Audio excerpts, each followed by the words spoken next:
Retired ఉద్యోగులకు పెన్షన్లు రావాలని చెప్పి, ఉద్యోగులకు బెనిఫిట్స్ రావాలని చెప్పి, అలాగే నిరుద్యోగులకు ఉద్యోగులు రావాలని చెప్పి బీఆర్ఎస్ ఆధ్వర్యంలో కూడా ఇక్కడ తెలంగాణ గ్రాడ్యుయేట్స్ ఫోరం ఆధ్వర్యంలో రన్ ఫర్ ఎంప్లాయీస్ అనేటువంటి ఒక కాన్సెప్ట్ తోటి ఇక్కడ ఏకశిలా పార్క్ నుండి ఇక్కడ స్వర్ణ బంధాలు మన మానిపల్లి జ్యువెలర్స్ హన్మకొండలోని ఆర్ట్స్ అండ్ సైన్స్ కళాశాల వరకు కూడా రన్ నిర్వహించారు. దీనికి సంబంధించి ఏనుగుల రాకేష్ రెడ్డి గారు బీఆర్ఎస్ రాష్ట్ర నాయకులు ఒక్కసారి వారితో మనం మాట్లాడదాం.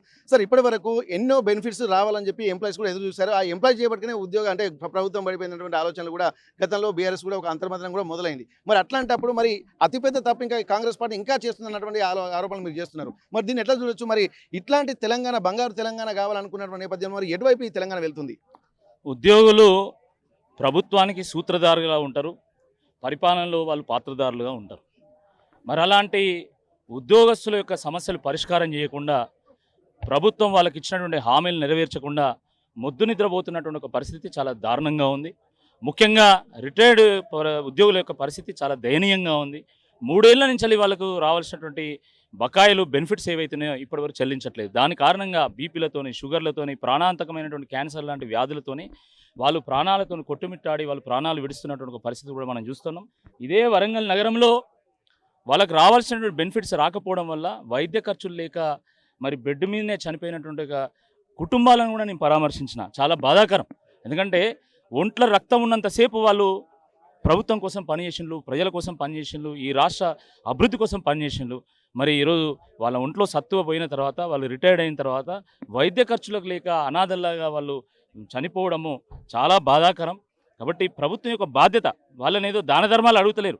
వాళ్ళు ప్రభుత్వంలో ఉన్నప్పుడు, వాళ్ళు ప్రభుత్వం కోసం పనిచేస్తున్నప్పుడు నెల కొంత దాచుకున్నటువంటి డబ్బులు ఇవ్వమని అడుగుతున్నారు. అంతే తప్ప అవి కూడా దోచుకొని చూస్తూ ఎవరు ఊరుకోవడానికి సిద్ధంగా లేరు. అదేవిధంగా ఈరోజు నిత్యావసర వస్తువుల యొక్క ధరలు పెరిగిపోతూ ఉన్నాయి, ఆకాశాన్ని అంటుతూ ఉన్నాయి. విద్య, వైద్యము, రవాణా ఖర్చులు పెరిగిపోతున్నాయి.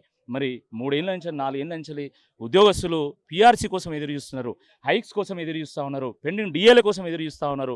వాటిని కూడా ఇప్పటివరకు పరిష్కారం చేయలేదు.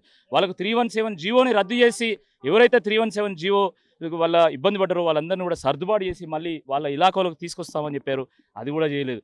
ఓల్డ్ పెన్షన్ స్కీమ్ తీసుకొచ్చి నెల పెన్షన్ వచ్చే విధంగా మరి అది చేస్తామన్నారు. అది కూడా చేయలేదు. ఇటువంటి ఈ పరిస్థితుల్లో ఈరోజు మేము 2K రన్ నిర్వహించి మీ అందరం కూడా పరిగెత్తినాం. ఈరోజు మేము పరిగెత్తినాం, రేపంచల్లి మిమ్మల్ని పరిగెత్తిస్తామని చెప్పి ఈ సందర్భంగా హెచ్చరిస్తా ఉన్నాం. ఓకే, ఇప్పుడు రిటైర్డ్ ఎంప్లాయీస్ కూడా వారి అంతర్మదనం చూశారు, వారి ఆర్థిక పరిస్థితులు చూశారు, పెరుగుతున్న దాంట్లో పెన్షన్ రాక కూడా మనోవేదనకు గురై ఎంతో ఇబ్బందికరంగా ఉన్నారు. ఇప్పుడున్నటువంటి ఎంప్లాయీస్ కూడా రక్త మాంసాలను కూడా తాకట్టు పెట్టి, ఒక విధంగా చెప్పాలంటే ఆ కష్టానికి తగ్గ ఫలితం రాకపోవడం వల్ల మరి విద్యార్థులకు కూడా ఉద్యోగాలు రాలు. మరి ఈ సీక్వెన్స్ అంతా మళ్ళీ ఇప్పుడు రిటైర్డ్ ఎంప్లాయీస్ పడుతున్నటువంటి ఆ ఇబ్బందులు రేపు భవిష్యత్తులో పడకుండా ఉండాలంటే మరి ఏం చేస్తే బాగుంటుంది? మీరు ఏంటంటే సమస్యలు గుర్తించారు, దానికి పరిష్కార మార్గాలు ఏం చెప్పొచ్చు? అంటే ఇది ఒక ఉద్యమ తెలంగాణగా మారుతున్నది రోజు రోజుకి. ఎందుకంటే ఒకరోజు ఆశా వర్కర్లు, ఒకరోజు అంగన్వాడీ వర్కర్లు, ఒకరోజు ఆర్టిజన్లు, ఒకరోజు సింగరేణి వాళ్ళు, మరో రోజు ఉద్యోగస్తులు, ఇంకో రోజు పెన్షనర్స్, ఈ రకంగా రోజుకొకరు ధర్నా చేస్తున్నారు. ఆ ఇందిరా పార్కు దగ్గర ఉన్నటువంటి ధర్నా చౌక్ అయితే ఖాళీ ఉండలేదు. రోజుకొకరు పర్మిషన్ పెడితే ఇవాళ ఇంకోలేదు, మీరు తర్వాత రాపోలంట. ఆ రకంగా ఈరోజు పరిస్థితి నిర్మాణమైంది. తప్పకుండా ప్రతిపక్షంగా మేము ప్రజల పక్షం వహిస్తాం. ప్రజా సమస్యల కోసం మేము పోరాటం చేస్తాం. అది ఉద్యోగస్తులు కావచ్చు, రిటైర్డ్ ఉద్యోగస్తులు కావచ్చు, పెన్షనర్స్ కావచ్చు, లేదా యువకులు కావచ్చు, విద్యార్థులు కావచ్చు, నిరుద్యోగులు కావచ్చు, తప్పకుండా వాళ్ళ కోసం కొట్లాడతాము. మేము సమస్యలకు పరిష్కారం కూడా మేము చెప్తున్నాం. కానీ వినేటువంటి సోయి రాష్ట్ర ప్రభుత్వానికి ఉండాలి. కానీ ఎక్కడ ఉన్నదండి? ఉసురుకాయ మూటల కంటే అధ్వానం అయిపోయింది మంత్రివర్గం. ఉసురుకాయ మూట ఇప్పుతూ ఉంటుంది, ఒక దగ్గర ఉసురుకాయలు ఉంటాయా? ఎక్కడికక్కడ చెల్లా చెదురు అయిపోతే అట్లనే ఈ మంత్రివర్గం కూడా చెల్లా చెదురుగా ఉన్నది. ఒక్కరి మాట మీద నడిచేటువంటి ఒక పరిస్థితి లేదండి. ఆయనేమో ఢిల్లీకి పర్యటనలు చేస్తారు, వీళ్ళేమో నీ సంగతి చెప్తాం, నీ చిట్టా ఇప్పుతామని చెప్పేసి మంత్రివర్గంలో ఉన్నటువంటి ఒక మంత్రి బిడ్డ చెప్తాను. మరి ఆ చిట్టా ఏందో ఇప్పాలి. ఎందుకు ఇప్పలేరు? మీరు ఎందుకు దొంగలు రాజ్యాన్ని దోచుకున్నట్టుగా ఎందుకు వ్యవహారం చేస్తాను? మీరు ఇప్పాలి. రేవంత్ రెడ్డి ఏం దొంగ పని చేసిండు, ఏం లంగ పని చేసిండో చెప్తే ప్రజలు నిర్ణయించుకుంటారు ప్రజాస్వామ్యంలో ఏం చేయాలని చెప్పేసి. ఆయన వెంకటరెడ్డి గారేమో ఏం చెప్తారు, నాకు 3 నెలల క్రితమే తెలుసు, ఈ రాష్ట్రంలో ఉన్న 42,000 ఎకరాల ప్రైవేటు భూములను 22 యాక్ట్ కింద తీసుకొచ్చి నిషేధించడం, అమ్మకాలను, కొనుగోలు అని చెప్పేసి ఆయన చెప్తారు. ఇంకోవైపు పొంగులేటి శ్రీనివాసరెడ్డి గారు మా పొరపాటు అయింది, మేము 22 యాక్ట్ తీసుకొచ్చినాం, దోచుకున్నాం అని చెప్పేసి ఆయన చెప్తున్నారు. మరి పొరపాటు అయినప్పుడు మీరు అసలు కుర్చీలో కొనసాగేటువంటి నైతిక హక్కు ఎక్కడ మీకు? చిత్తశుద్ధి ఉంటే, ప్రజాస్వామ్య విలువల మీద నమ్మకం ఉంటే పొరపాటు చేసినటువంటి ముఖ్యమంత్రి ఎంబడే దిగిపోవాలి. అది దిగిపోకుండా ఈరోజు మీరు కొట్లాడుకొని ప్రజల్ని అనాథలు చేసి వాళ్ళని రోడ్డు పాలు చేస్తే తప్పకుండా ఈ గడ్డ మీద పుట్టినటువంటి ప్రతి బిడ్డ డిఎన్ఏలో తెగింపు ఉంటుంది, తిరుగుబాటు ఉంటుంది, త్యాగం ఉంటుంది, కొట్లాడి తీరుతాం. తెలంగాణ ఉద్యమంలో ఏ రకంగానైతే పిల్లా జిల్లా ఏకమై ఆ రోజు సమైక్య పాలన మీద కొట్లాడిలో తప్పకుండా ఈ పరిస్థితి ఇట్లా కొనసాగితే తప్పకుండా ఇది ఉద్యమ తెలంగాణగా మారుతుంది, విప్లవాన్ని సృష్టిస్తాం. మళ్ళీ రేవంత్ రెడ్డి మెడలు వంచి, కాంగ్రెస్ పార్టీ మెడలు వంచి ఒక ప్రజాస్వామ్య విలువలు కలిగినటువంటి ఒక ప్రభుత్వాన్ని తీసుకోవాల్సినటువంటి పరిస్థితి ఏర్పడుతుందని చెప్పి ఈ సందర్భంగా హెచ్చరిస్తాం. ఓకే, ఇప్పుడు మీరు చెప్తున్న దాన్ని బట్టి చూస్తుంటే గతంలో ఉన్న దానికంటే తెలంగాణ ఇప్పుడే ఇబ్బందులు పడుతున్నట్టు అనిపిస్తుంది కదా. మరి ఆ సిచ్యువేషన్స్ అంతా ఫేస్ చేస్తుంటుందా? ఎందుకంటే అప్పుడు కొన్ని సమస్యలే ఉండే, ఇప్పుడు ప్రతి యాంగిల్లో సమస్యలు కనిపిస్తున్నాయి. అంతే కదా. ఇప్పుడు 2014లో 10 జిల్లాల తెలంగాణలో 9 వెనుకబడిన జిల్లాలు ఉన్నాయని చెప్పి స్వయంగా రీఆర్గనైజేషన్ యాక్ట్లో సెంట్రల్ గవర్నమెంట్ పేర్కొన్నది. అటువంటి తెలంగాణ 2023 నాటికి పర్ క్యాపిటాలో నెంబర్ 1, జిఎస్డిపిలో నెంబర్ 1, విద్యుత్ వినియోగంలో నెంబర్ 1, ఐటీ ఎక్స్పోర్ట్స్లో నెంబర్ 1, పెట్టుబడుల్లో నెంబర్ 1. ఈ రకంగా మారి ఈరోజు నన్ను కోసుక తిన్నారు రూపాయలది, నన్ను దొంగను చూసినట్టు చూస్తాను, నేను ఫీజు రీంబర్స్మెంట్ ఇయ్యా, నేను స్కాలర్షిప్ ఇయ్యా, కళ్యాణ లక్ష్మిలో తులం బంగారం పడితే కళ్యాణ లక్ష్మికే మొత్తం ఎగనామం పెడతా, రిటైర్డ్ ఉద్యోగుల యొక్క నేను బెనిఫిట్స్ ఇవ్వను, పెన్షన్స్ ఇవ్వను, పిఆర్సీ ఇవ్వను, ఓపీఎస్ ఏందండి ఇది నాకు అర్థం కాదు. ఏం మారింది 2.5 ఏళ్ళలో తెలంగాణలో? ఏం మారింది? పచ్చబడ్డ తెలంగాణ ఎందుకు బీడుపడుతుంది? 24 గంటల కరెంట్ ఉన్నటువంటి తెలంగాణలో ఈరోజు పవర్ కట్స్ ఎందుకు వచ్చినాయి? ఈరోజు సాఫ్ట్వేర్ ఉద్యోగాల సంఖ్య ఎందుకు తగ్గిపోతూ ఉన్నది? పెట్టుబడులు అమరావతికి ఎందుకు పోతున్నాయి? గూగుల్ ఏఐ క్యాంపస్ ఇక్కడికి రావాల్సింది 80,000 కోట్ల క్యాంపస్ వైజాగ్ ఎందుకు తరలిపోయింది? ఈ రేవంత్ రెడ్డి యొక్క అసమర్థత కారణంగా, వీళ్ళ చాతగానితనం కారణంగా, వీళ్ళ లూట్ కారణంగా ఈరోజు ఎవరికి నమ్మకం లేక ఎవరు పెట్టుబడులు పెట్టకపోవడం వల్ల ఈ ప్రభుత్వం యొక్క ఆదాయం తగ్గిపోతున్నది. ఇదే కేసీఆర్ గారు అన్ని సంక్షేమ పథకాలను అమలు చేసిండు కానీ ఆయన చేసిన ఒకే ఒక పొరపాటు ఏంటంటే, చిన్న పొరపాటు, 1వ తారీఖు జీతం ఇయ్యలే, ఓ 10-15 రోజులు లేటుగా ఇచ్చిండు. ఇచ్చిన జీతం ఇచ్చారు కానీ లేటుగా ఇచ్చిండు. దాని కారణంగా ఈరోజు ఉద్యోగస్తులందరూ తిరగబడితే ఈరోజు అసలుకే ఎసరు పడేటువంటి ఒక పరిస్థితి వచ్చింది.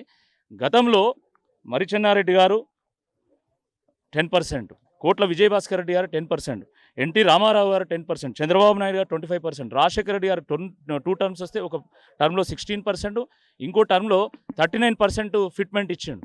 కానీ కేసీఆర్ గారికి ఒక అవకాశం వస్తే దేశ చరిత్రలోనే ఏ ముఖ్యమంత్రి ప్రకటించినటువంటి ఫిట్మెంట్ 43% ఫిట్మెంట్ ప్రకటించిండు. చరిత్ర సృష్టించిండు ఆయన. మా ఉద్యోగస్తులు ఈ తెలంగాణ రాష్ట్ర సాధనలో ఒక కీలక పాత్ర పోషించింది కాబట్టి వాళ్ళని గుండెలో పెట్టుకుని చూసుకుంటాము, వాళ్ళు గౌరవంగా జీవించేటువంటి ఒక పరిస్థితి నిర్మాణం చేస్తాము, వాళ్ళకు ఉన్నతమైనటువంటి ఒక జీవన ప్రమాణాలను కలిగిస్తామని చెప్పేసి ఆయన అంత అద్భుతంగా ఫిట్మెంట్ ఇస్తే 3-4 ఏళ్ళ నుంచి దిక్కు దివాన్ లేకుండా పోయింది ఈరోజు రాష్ట్రంలో. కాబట్టి మరి ఆయనేమో అన్ని బెనిఫిట్స్ ఇచ్చినప్పుడు 2.5 ఏళ్ళ పరిస్థితి మారిందంటే అది నీ కారణంగానే కదా, ఇంకెవరి కారణంగా? నువ్వు దోచుక తింటున్నావు, హైడ్రా పేరు మీద, మూసీ పేరు మీద ఈ రకంగా మొత్తం భూములను కొల్లగొట్టేటువంటి పరిస్థితి తీసుకొచ్చి ఎల్ఎన్టీ వాళ్ళని జైలు వేస్తా, ఈ రకమైనటువంటి స్టేట్మెంట్స్, దిక్కుమాలిన స్టేట్మెంట్స్ వల్ల పెట్టుబడులు పెట్టాల్సినటువంటి వాళ్ళు ఈరోజు పక్క రాష్ట్రాలకు తరలిపోతున్నటువంటి నేపథ్యంలో ఈ సమస్యలన్నీ మరి తలెత్తుతున్నాయి. తప్పకుండా వీటిని పరిష్కారం చేయాల్సిందే ఈ సందర్భంగా మేము డిమాండ్ చేస్తాం. ఓకే, కొంతమంది రిటైర్డ్ ఎంప్లాయీస్ కూడా ఉన్నారు, వారితో మనం మాట్లాడదాం. అయితే ఇక్కడ మీరు పడుతున్నటువంటి ఇబ్బందులు ఎట్లా ఉన్నాయి సార్? నా పేరు కందుకూరి దేవదాసు. నేను retired teacher, state government pensioners association Telangana Hanamkonda STO general సెక్రటరీగా పనిచేస్తున్నాను, రాష్ట్ర నాయకుడిగా ఉన్నాను. ఈరోజు ఈ యొక్క రిటైర్మెంట్ ఉద్యోగుల యొక్క పరిస్థితి కనుక చూసినట్లయితే చాలా దారుణంగా ఉంది. తర్వాత ఈ ప్రభుత్వము అధికారంలోకి వచ్చి 32 నెలలు అవుతున్నా కానీ తను ఎన్నికల మేనిఫెస్టోలో పెట్టినటువంటి ఏ ఒక్క హామీని కూడా నెరవేర్చలేదని మేము ఈరోజు ఆవేదనగా ఉన్నాము. తర్వాత ఈరోజు కనుక చూసినట్లయితే ప్రభుత్వము ఇచ్చినటువంటి ఆ హామీలు అనేటువంటిది ఏ ఒక్కటి నెరవేర్చలేదు. కేవలం 1వ తారీఖు వేతనాలు ఇస్తున్నాను అటువంటి ఆ ప్రగల్భాలు చెప్పుకోవడం తప్ప మిగతా ఏమీ కూడా ఇంతవరకు ఒక్క సమస్య కూడా పరిష్కరించలేదు. ఇప్పటి వరకు మేము రిటైర్డ్ అయినటువంటి వారికి మా రిటైర్మెంట్ బకాయిలు రావాలని మేము రాష్ట్ర వ్యాప్తంగా 10 నెలల నుండి వివిధ రకాల పోరాటాలు చేసిన ఫలితంగా మీరు 100 రోజుల లోపల 6,000 కోట్లు చెల్లిస్తామని చెప్పి ఆ విధంగా మీరు 6,000 కోట్లు చెల్లించామని ప్రకటించుకున్నారు. కానీ ఆ 6,000 కోట్ల లోపల కూడా మాకు మొత్తం పూర్తి స్థాయి లోపల రిటైర్ అయినటువంటి వారికి బకాయిలు రాలేదు. తర్వాత కమిటేషన్ అనేటువంటిది, తర్వాత జీపీఎఫ్ అనేటువంటి చెల్లించామన్నారు, దానిలో కూడా పూర్తి స్థాయిగా అందరికీ రాలేదు. కాబట్టి ఇప్పటికైనా కానీ ఇంకా రానటువంటి వారు దాదాపుగా 50% మంది ఉంటారు. కాబట్టి అందరికీ కూడా ఏకమతం లోపల ఆ రిటైర్మెంట్ బకాయిలు చెల్లించాలని, తర్వాత అదేవిధంగా మాకు బకాయి పడ్డటువంటి పిఆర్సీ అనేటువంటిది 3 సంవత్సరాలుగా చెల్లించాల్సి ఉన్నది. 1/2023 నుంచి మాకు పిఆర్సీ అమలు కావాలి. కాబట్టి ఆ పిఆర్సీ అనేటువంటిది వెంటనే మాకు ఆ రిపోర్ట్ తెప్పించుకొని అమలుపరచాలని, తర్వాత అదేవిధంగా ఇప్పటి వరకు పెండింగ్లో ఉన్నట్టు 6 డిఏలను వెంటనే చెల్లించాలని మేము రాష్ట్ర ప్రభుత్వాన్ని డిమాండ్ చేస్తున్నాం. మీరు చెప్పండి sir. Ramaswamy, SP of superintendent retired. నా వయస్సు 82 సంవత్సరాలు. నేను సామాజిక సేవ చేస్తూ ఉంటా లాస్ట్ 15 ఇయర్స్ నుండి. నేను రిటైర్డ్ ఎంప్లాయ్. కాంగ్రెస్ గవర్నమెంట్ ఏం చేసిందంటే ఎలక్షన్ ముందు ఉద్యోగస్తులకు ఏం కావాలో ఇస్తామని చెప్పి మేము అనేది ఏంటంటే కేవలం ఆయన మాటే నిలబెట్టుకోవాలి. మన హిందూ సాంప్రదాయం ప్రకారంగా ఎవరైతే మాట్లాడతారో దాని మాట నిలబెట్టుకోవాలి. కానీ రేవంత్ రెడ్డి గారు గద్దెనెక్కిన తర్వాత ఒక్క హామీ కూడా నిలబెట్టలేదు. ఒక్క ఉద్యోగస్తులకి కాదు, ఏ మెడికల్ రియంబర్స్మెంట్ కానీ, పిల్లలకు ఎడ్యుకేషను కాలేజీ రిఫండ్మెంట్ కానీ ఏ ఒక్క సమస్య లేదు. వాళ్ళ కొట్లాడలే సరిపోదు. ఏం కొట్లాడలే అంటే మొన్న కొండా సుస్మిత ఒక మాట అన్నది. ఏమన్నది? ముఖ్యమంత్రి గడ్డెక్కినాక ఆయనకు తలకెక్కింది అన్నది. వాస్తవం అది. ఎందుకు వాస్తవం అంటే జగ్గారెడ్డి దగ్గరనేమో అది అధిష్టానం చూసుకుంటుంది టికెట్ల విషయం.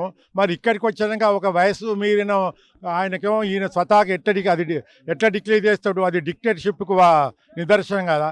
మరి కొండా సురేఖ మాట్లాడి మరి ఇప్పుడు ఏదైనా ఎదురించే గొంతుగా ఉండకుంటే సమాజం ఎప్పుడు డెవలప్ కాదు. అంటే రాజగోపాల్ రెడ్డి ఏమన్నాడయా? ఎవరి కొరకు వచ్చిందో తెలంగాణ, ఎవరి పాలయ్యారో తెలంగాణ అన్నాడు. మరి అది వాస్తవమే కదా. మరి ఆయన రెడ్డి బిడ్డ కాబట్టి అంటేనో ఏం లేదు. ఇది మామూలు బీసీ నాయకురాలు బిడ్డ కాబట్టి అంటే ఆ మంత్రిని 24 గంటలు టెన్షన్లో పెడతాను.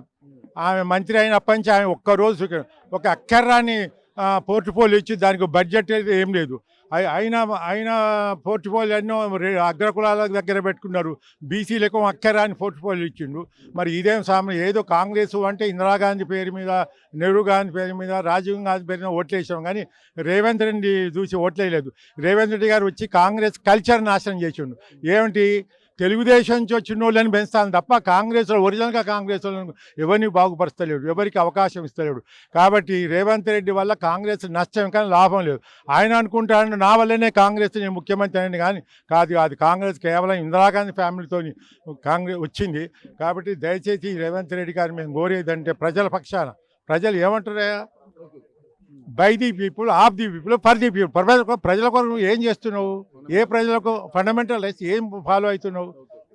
కాబట్టి మీరు దయచేసి ప్రజలకు మీరు ఏవైతే హామీ ఇచ్చిండో అవి అమలు చేయండి. వాళ్ళు మాట్లాడుతున్న దాంట్లో చాలా అర్థాలు కూడా గోచరిస్తున్నాయి.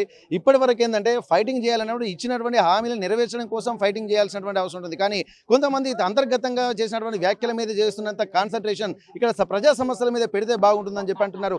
ఇప్పటి వరకు జరుగుతున్నటువంటి విషయంలో అనేకంగా వస్తున్నటువంటి నేపథ్యంలో ఒక్కొక్కరు ఒక్కొక్క విధంగా మండిపడుతున్నారు. అక్కడ కాంగ్రెస్ పార్టీ కల్చర్ మాత్రం ఇప్పుడు ప్రస్తుతానికి లేదని చెప్పి అంటున్నారు. ఇందిరా కాంగ్రెస్ అంటారు కానీ ఇక్కడ ఆ కల్చర్ ఇప్పుడు లేదని చెప్పి అంటున్నారు. మొత్తానికి ఒక డిస్ట్రాయ్ ఎన్వైరన్మెంట్ ఉంటుంది. కాబట్టి ఇప్పటికైనా దృష్టిలో పెట్టుకొని ఇక్కడ పదవుల కోసం కొట్లాటలు కాకుండా ప్రజా సమస్యల మీద కొట్లాడితే ఇచ్చినటువంటి హామీలు నెరవేరిస్తే బాగుంటుందన్న ఒక ఆందోళన మాత్రం ఇక్కడ రిటైర్డ్ ఎంప్లాయీస్, అలాగే ఉద్యోగులు, మరోవైపు పెన్షనర్లు, అలాగే నిరుద్యోగులు కూడా చెప్తున్నటువంటి పరిస్థితి. అందు గురించే ఈరోజు ఉద్యోగుల సమస్యలు నెరవేర్చడం కోసమే ఇక్కడ హనుమకొండ ఏకశిలా పార్క్ నుండి ఆర్ట్స్ అండ్ సైన్స్ కళాశాల దాకా టూకేరా నిర్వహించారు.